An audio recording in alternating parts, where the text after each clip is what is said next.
నెల్లూరు జిల్లాలో ఉద్రిక్తతకు దారితీసిన ఘటన వెలుగులోకి వచ్చింది. గూడూరు ప్రభుత్వ ఆసుపత్రి వద్ద మృతుడు ఏడుకొండల కుటుంబ సభ్యులు, బంధువులు ఆందోళనకు దిగారు. దొంగతనం కేసు విచారణ పేరుతో మనుబోలు పోలీస్ స్టేషన్కు 5 రోజుల పాటు పిలిపించి ఎస్ఐ హనీఫ్ తీవ్రంగా హింసించడంతోనే ఏడుకొండలు మృతి చెందాడని వారు ఆరోపిస్తున్నారు. అపస్మారక స్థితిలో ఉన్న ఆయనను ఆసుపత్రికి తరలించేలోపే ప్రాణాలు కోల్పోయాడని కుటుంబ సభ్యులు చెబుతున్నారు. ఘటనపై పోస్టుమార్టం వీడియో రికార్డింగ్తో పాటు నిష్పక్షపాతంగా, పారదర్శకంగా విచారణ చేపట్టాలని వారు డిమాండ్ చేశారు. పోస్టుమార్టం అనంతరం మృతదేహంతో మనుబోలు పోలీస్ స్టేషన్ను ముట్టడిస్తామని హెచ్చరించారు. అయితే ఈ ఆరోపణలపై పోలీసుల అధికారిక స్పందన ఇంకా వెలువడాల్సి ఉంది.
ఆంధ్ర రాష్ట్రంలో చంద్రబాబు నాయుడు ముఖ్యమంత్రి అయిన తర్వాత, కూటమి ప్రభుత్వం అధికారంలోకి వచ్చిన తర్వాత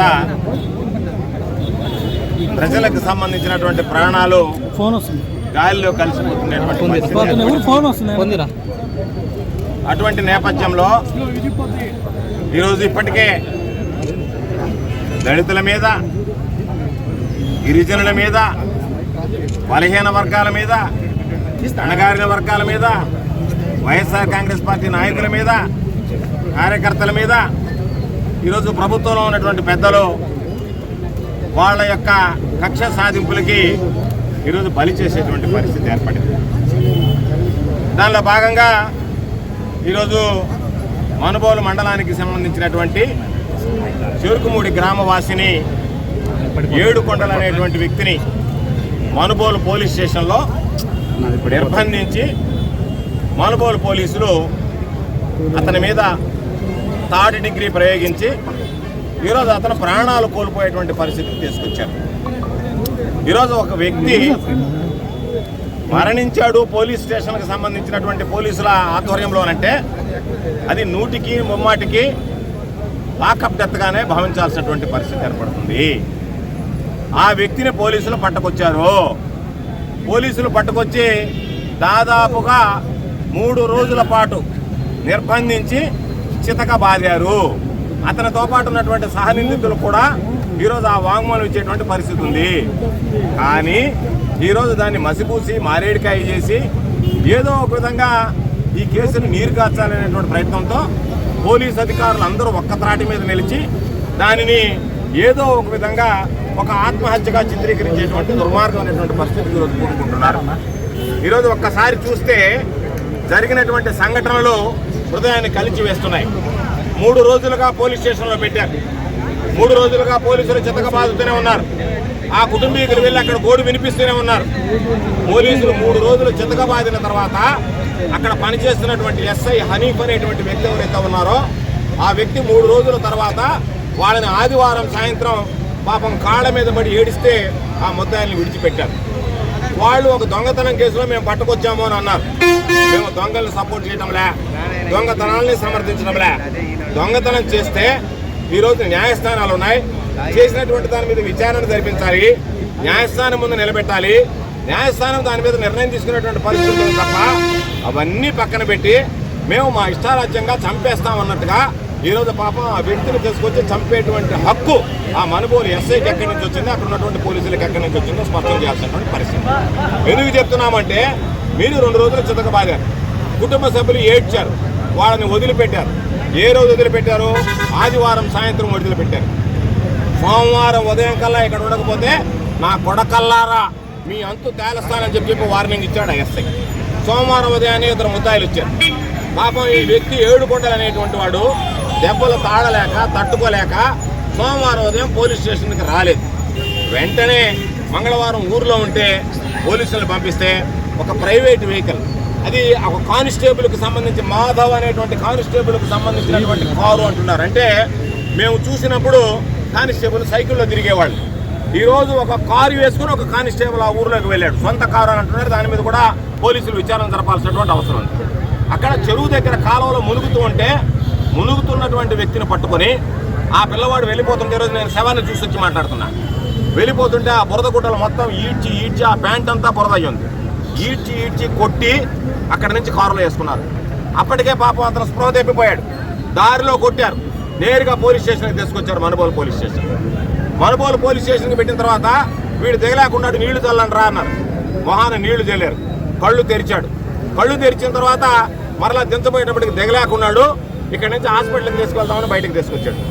బయటకు తీసుకొచ్చి ఆసుపత్రికి తీసుకురాకుండా పోలీసులకు సంబంధించినటువంటి ఉన్నతాధికారులతో మాట్లాడారా, తెలుగుదేశం నాయకులతో మాట్లాడారా, ఎవరితో మాట్లాడారో తెలియదు కానీ దాదాపు 6 గంటల ప్రాంతంలో ఇక్కడికి చేర్చారు. అంటే మనిషిని పట్టుకున్న తర్వాత అతను అపస్మారక స్థితిలో ఉంటే ఇక్కడికి తీసుకురావడానికి 1 గంట సమయం లోపల పడుతుంది. అటువంటిది 3.5-4 గంటల సేపు ఆ పిల్లవాడిని ఇక్కడికి తీసుకురాకుండా బయట తిప్పి 6 గంటలకు తీసుకొస్తే ఇక్కడ ఉన్నటువంటి వైద్యులు, అయ్యా మీరు తీసుకొచ్చేటప్పటికి ఇతను చనిపోయాడు అని చెప్పడం జరిగింది. మీరు పట్టుకున్నప్పుడు సజీవంగా ఉన్నాడు, మీరు పట్టుకున్నప్పుడు పరిగిస్తే పట్టుకున్నామని మీరు మాట్లాడుతున్నారు.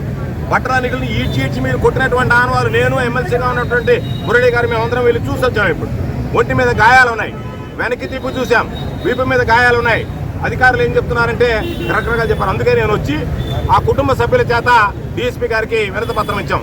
అయ్యా మొత్తం వీడియోగ్రాఫింగ్ చేయించండి, ఉన్నటువంటి దాని మీద మొత్తం కూడా ఎక్కడా కూడా ఎక్స్పర్ట్స్ చేత ఎవరో ఒకరి చేత చేయించి, ఎందుకంటే ఇంత చేసినటువంటి వాడికి పోస్ట్ మార్టం రిపోర్ట్ మాయం చేయడమో మార్చడం అనేటువంటిది పెద్ద పని కాదు.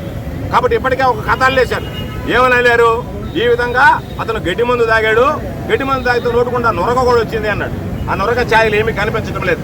వైద్యుల్ని అడిగాం, మురళి అడిగాడు. మా మురళి గారు అడిగితే ఎక్కడా కూడా అటువంటి ఛాయలు కనిపించలేదు, తీసుకొచ్చినప్పుడు కూడా అటువంటి పరిస్థితి లేదు అన్నారు. అంటే ఇప్పటికే మేము ఉన్నతాధికారులకి దీని నుంచి ఏ విధంగా తప్పించుకోవాలని మీరు వాళ్ళకు సూచించారా, లేదు మీకు వాళ్లే సలహాలు ఇచ్చారా, ఉన్నతాధికారులు దీని నుంచి బయటపడాలంటే ఏం చేయాలనేటువంటిది మాకు అర్థం కావడం లేదు. ఇది జరిగింది. ఎందుకు చెప్తున్నామంటే ఈరోజు సాక్షాత్తు ఆధారాలు సహా సేకరించి ఒక మాజీ మంత్రిగా, మాజీ ప్రజాప్రతినిధిగా, మాజీ శాసనసభ్యుడిగా, శాసన మండలి సభ్యుడిగా మాకున్నటువంటి వైఎస్ఆర్ కాంగ్రెస్ పార్టీ నాయకులు అందరం మేము మీడియా ముందు వచ్చి మాట్లాడేటప్పుడు దానికి నిర్దిష్టమైనటువంటి ఆధారాలు ఉండాలి, ఆరోపణలు చేయాలనేటువంటి ఆలోచనతో చేస్తున్నాం. ఈరోజు మీరు ఒక్కసారి చూస్తే సాయికృష్ణ హత్య చేశాం. సాయికృష్ణ లాకప్ డెత్లో చంపేశారు. లాకప్ కేసులో హత్య చేసి కనీసం శవాన్ని కూడా మాయం చేసి ఈరోజు అతని బూడిదనిగా మిగిల్చి ఆ బూడిదని ఇవ్వండి అని చెప్పి పాపం కన్న తల్లి వేడుకునేటువంటి పరిస్థితి ఏర్పడింది. దానితో పాటు మరొక దురదృష్టమైనటువంటి సందర్భం ఏమంటే క్రాంతి కుమార్ అనేటువంటి వ్యక్తి, క్రాంతి కుమార్ అనేటువంటి వాడు అక్కడ నన్ను పోలీసులు చంపేస్తారు అని చెప్పి ఆత్మహత్య చేసుకునేటువంటి పరిస్థితి ఏర్పడింది. కాబట్టి ఈరోజు మేము అడిగేది ఆ కుటుంబానికి ఎవరు ఆ బాధ తీరుస్తారు. చాలా మంది మాట్లాడుతున్నారు, ఆ ఆడియోలన్నీ మా దగ్గర ఉన్నాయి, నేను వినిపిస్తాను మీడియా ముందు. ఏం చెప్తున్నారంటే తెలుగుదేశం పార్టీ నాయకులు ఫోన్ చేసి మీరేదో జరిగిందేదో జరిగిపోయింది, మేము ఎమ్మెల్యే గారితో మాట్లాడతాం, ఆర్థిక లావాదేవీలు ఏదన్నా ఉంటే పూర్తి చేస్తాం, ఆర్థికంగా మీ కుటుంబాన్ని ఆదుకుంటాం, జరిగిన తర్వాత ఆ బిడ్డలకు పెళ్లిళ్ళు చేయాలి కదా, ఆ కుటుంబం నిలదొక్కోవాలి కదా, కాబట్టి చనిపోయినటువంటి వాడిని చనిపోయాడు, పోలీసులు చంపేశారు, జరిగిపోయింది, మీ తప్పు వాళ్ళ తప్పు తెలియదు, కాబట్టి మీకు ఆర్థికంగా ఏదన్నా ఉంటే చేస్తామని చెప్పి వాళ్ళతో మాట్లాడినటువంటి ఆడియోలు కూడా వాళ్ళు రికార్డ్ చేసి మాకు వినిపించడం జరిగింది. అంటే మీరు ఈ తెలుగుదేశం పాలనలో చంద్రబాబు నాయుడు మేము అడిగేది ప్రాణాలకి ఖరీదు కడతారా? దళితుడు ప్రాణం చనిపోతే ఏదో ఒక విధంగా ఇచ్చి చక్కబెడతామని చెప్పి సాక్షాత్తు తెలుగుదేశం పార్టీకి సంబంధించినటువంటి నాయకులు మాట్లాడతారా? అంటే మీరు చేసేటువంటి పరిస్థితి ఎక్కడ ఉంది? సాయికృష్ణకి సంబంధించి హత్య చేసి బూడిది కూడా లేకుండా చేశారు. ఈరోజు అదేవిధంగా పాపం బెదిరింపులతో ఉన్నటువంటి క్రాంతి కుమార్ అనేటువంటి ఒక దళితుడు చనిపోయాడు. మరో దళితుడిని ఇక్కడ మీరు బెదిరించి తీసుకొచ్చి, బహుశా నేను అనుకుంటున్నా వీళ్ళెవరు కానీ వెంటబడకపోతే, కుటుంబ సభ్యులు అక్కడికి వెళ్ళబడకపోతే, ఈ అలజడి కానీ లేకపోతే వాళ్ళు ఏమి చేసిండే వాళ్ళంటే దీన్ని కూడా దహనం చేసి మాయం చేసి దీన్ని కూడా మాకు సంబంధం లేదన్నట్టుగా కనీసం బూడిది కూడా మిగలకుండా చేసి ఉండేవాడు. కానీ ఆ కుటుంబ సభ్యులు అక్కడికి వెళ్ళారు కాబట్టి ఆ కుటుంబ సభ్యులు అక్కడ నిలబడ్డారు కాబట్టి, ఆ కుటుంబ సభ్యులు ధైర్యంగా వాళ్ళకి అండగా నిలిచారు కాబట్టి, వాళ్ళని తరిమేయాలనేటువంటి ఆలోచన చేసినా కూడా ఎక్కడ కూడా అటువంటి ఫలితం లేదు కాబట్టి ఈరోజు కనీసం శవాన్ని ఆ కుటుంబ సభ్యులకి మిగిల్చారు. మేము అడుగుతున్నాం, ఒక పక్క దళితుల్ని, వైఎస్ఆర్ కాంగ్రెస్ పార్టీకి సంబంధించినటువంటి నాయకుల్ని, కార్యకర్తల్ని, ఈరోజు తెలుగుదేశం పార్టీకి సంబంధించినటువంటి బలమైనటువంటి నాయకత్వం ఉంటే వాళ్ళు నేరుగా వాళ్ళని కూలీ చేస్తున్నారు, వాళ్ళని చంపేస్తున్నారు. వాళ్ళు చంపలేని దగ్గర తెలుగుదేశం పార్టీ నాయకులు ఈరోజు దళితులు కానీ ఎవరినైనా చంపలేకపోతే వాళ్ళని పోలీసులు వాడి చంపించేటువంటి పరిస్థితి బహుశా భారతదేశానికి స్వాతంత్రం వచ్చిన తర్వాత ఏ రాష్ట్రంలో జరిగి ఉండదు. అటువంటి దుర్మార్గమైనటువంటి పరిస్థితి ఈరోజు ఆంధ్ర రాష్ట్రంలో ఈ పాలన చూస్తున్నాం. అంటే ఎవరన్నా ఒక వ్యక్తిని మీరు చంపాలనుకుంటే తెలుగుదేశం వాళ్ళు మీరే పోయి చంపుతారు, మీరే దాడి చేస్తారు, లేకపోతే వాళ్ళని తీసుకెళ్లి పోలీసులు పురుకొలిపి వాళ్ళ చేత చంపిస్తారు. నేను అడుగుతున్నా చంద్రబాబు నాయుడు, నేను అడుగుతున్నా ఈ జిల్లా ఎస్పీని, నేను అడుగుతున్నా ఈ రాష్ట్ర హోంమంత్రిని, ఈరోజు ఆ బిడ్డని మీ పోలీసులు ఒక అడతెచ్చారే, ఆ బిడ్డలకు సంబంధించినటువంటి గోడుమని ఆ బిడ్డలు ఏడుస్తున్నారే, ఆ కుటుంబం బాధపడుతుంది, తోబుట్టువులు అల్లాడుతున్నారే, వాళ్ళ మానసిక క్షోభ ఈరోజు మనం అనుభవిస్తే మనకు తెలుస్తుంది. కాబట్టి చంద్రబాబు నాయుడు తట్టుకోగలడా? చంద్రబాబు నాయుడు కుటుంబానికో నా కుటుంబానికో ఇటువంటిది జరిగితే మనం తట్టుకొని నిలబడగలమా? అంటే దళితులంటే అంత చిన్నచూపా? దళితులంటే లెక్కలేనిదనమా? ఈరోజు మేము వచ్చాం కాబట్టి ఇది వెలుగులోకి వచ్చింది. లేకపోతే మీ ఆలోచన ఏదో ఒక విధంగా సాయి కృష్ణ చేసినట్టు బూడి చేద్దామా, మరొకటి చేద్దామని. ఈరోజు ఎంత అరాచకంగా ఉన్నాయి పోలీస్ స్టేషన్లు. ఒక రైతుని తీసుకువెళ్ళి కొట్టి, ఇదే ఎస్ఐ ఎవడైతే ఈరోజు లాకప్ డెత్ చేశాడో ఈ హనీఫ్ అనేటువంటి వ్యక్తి, ఈరోజు అతను తీసుకువెళ్ళి అక్కడ ఒక రైతును కొట్టాడు. మొదలకూరు పోలీస్ స్టేషన్ దగ్గర కొట్టి ఆ తెలుగుదేశం పార్టీ నాయకులకు వీడియో చూపించాడు. ఆ రైతు గోడుమన్నాడు. ఏ రోజైనా పోలీస్ స్టేషన్లకు రైతులను పిలిచి కొట్టి తెలుగుదేశం పార్టీకి వీడియోలు చూపించినటువంటి పరిస్థితి ఉందా? ఆ రోజు రైతులతో కలిసి మొదలకూరు పోలీస్ స్టేషన్ ఎదుట ధర్నా చేశాం. డీఎస్పీ గారు వచ్చారు, మేము విచారణ జరిపించే చర్యలు తీసుకుంటామన్నాడు. డీఎస్పీ గారు నమ్మకంతో వెళ్ళిపోయాం. ఆ రోజే ఆ వ్యక్తి మీద చర్యలు తీసుకొని ఉంటే ఈ రోజు పాపం ఏడుకొండలు అనేటువంటి వ్యక్తి చనిపోయి ఉండేవాడు కాదు. ఆ రోజు మీరు చర్యలు తీసుకోలేదు కాబట్టి నేను ఏమి చేసినా తెలుగుదేశం పార్టీ నాయకులు కాపాడుతారు, ఈ ప్రభుత్వం నన్ను కాపాడుతుంది, నాకు లెక్కలేదు, ఏమైనా నేను చేయగలనేటువంటి ధీమా కల్పించారు కాబట్టి మీరు ఈరోజు అతను ధైర్యంగా ఆ ఏడుకొండలు అనేటువంటి వాడిని చంపినా కూడా ఈ ప్రభుత్వం నాకు అండగా నిలుస్తుంది. నేను ఎస్పీ గారిని అడుగుతున్నా, ఆ రోజు ఒక రైతు మీద దాడి జరిగినప్పుడు, అమానుషంగా రైతును కొట్టినప్పుడు, ఆ రైతు సాయిబాబా పట్టణం తీసుకొచ్చి దాని మీద పెట్టుకుని వెంకటేశ్వర స్వామి మీద ప్రమాణం చేసినప్పుడు ఆ రోజే మీరు ఇటువంటి వ్యక్తి మీద చర్యలు తీసుకుని సస్పెండ్ చేస్తుంటే ఈరోజు ఆ కుటుంబానికి పాపం ఆ గోడు ఉండేది కాదు, ఆ కుటుంబం గోడుకోవడం అనేది కాదు, ఆ కుటుంబం వాళ్ళ సభ్యుని కోల్పోయేటువంటి వాళ్ళు కాదు, ఆ కుటుంబం పెద్దను కోల్పోయి దిక్కు లేకుండా పోయేటువంటి పరిస్థితి ఏర్పడేది కాదు. అందుకనే మేము చెప్తున్నాం, చట్టాన్ని మీ చేతుల్లోకి తీసుకోవడానికి మీరు ఎవరో ఈరోజు మేము అడుగుతున్నాం. ఎస్ఐ హనీఫ్ అదేవిధంగా ఇక్కడికి వచ్చినప్పుడు చెప్పారు, ఇంకొక వ్యక్తి మాధవ్ అనేటువంటి వ్యక్తి, అతను కారులో వెళ్ళి ఈరోజు దౌర్జన్యం చేశారు. ఆ కుటుంబ సభ్యులు మాట్లాడుతున్నారు, మాధవ్ అనేటువంటి వ్యక్తి మా వాడిని కొట్టాడు, మా వాడిని తీసుకెళ్ళాడు అని చెప్పి పోలీస్ స్టేషన్లో తీసుకువెళ్ళి కొట్టేటువంటి అధికారం మీకు ఎక్కడొచ్చింది? ఎన్ని రకాలైనటువంటి దొంగతనాలు జరుగుతున్నాయి, ఎన్ని రకాలైనటువంటి దోపిడీలు జరుగుతున్నాయి. మీరు చేసినటువంటి నిర్వాహకం ఏందో తెలుసా? పోలీసులు 4 సవర్ల బంగారు పోయింది వాళ్ళది. 4 సవర్ల బంగారు పోతే పాపం వీళ్ళ దగ్గర 12 సవర్ల బంగారు వరకు వాళ్ళకు ఉన్నటువంటి ఆస్తులు ఏమున్నాయి, వాళ్ళ దగ్గర డబ్బులు ఏమున్నాయి, వాళ్ళ కుటుంబ సభ్యుల దగ్గర ఏమున్నాయని చెప్పి దాదాపు 3 రెట్లు అధికంగా వసూలు చేశారు. అదేవిధంగా ఎవరైతే వాళ్ళ దగ్గర బంగారు కొన్నారో వాళ్ళ దగ్గరికి వెళ్ళి వాళ్ళ దగ్గర అధికంగా 3 రెట్లు అంటే ఒక 12 సవర్లు అక్కడ, 12 సవర్లు ఈ కుటుంబం దగ్గర.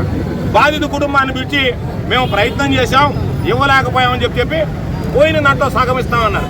అంటే మీరు వసూలు చేసిన 24 సవర్లలో 2 సవర్ల రికవరీ చూపించి 22 సవర్లు మీరు కొట్టేసేటువంటి పరిస్థితి చేసుకొస్తే అంతకన్నా దౌర్భాగ్యమైనటువంటి పరిస్థితి పోకుండా. అక్కడ పాపం వాడు చెప్పారు, రమేష్ అని ఒక కానిస్టేబుల్ ఉన్నాడంట అక్కడ. పోయిన మా ఆయన్ని అతను అనేటువంటి మాట ఏంటంటే, వైసీపీ నా కొడకలకి ఏం పనిరా ఇక్కడ అని అన్నాడంట. ఆయనకి ఎంతమంది కొడుకులు పుట్టున్నారో నాకు తెలియదు. వైసీపీ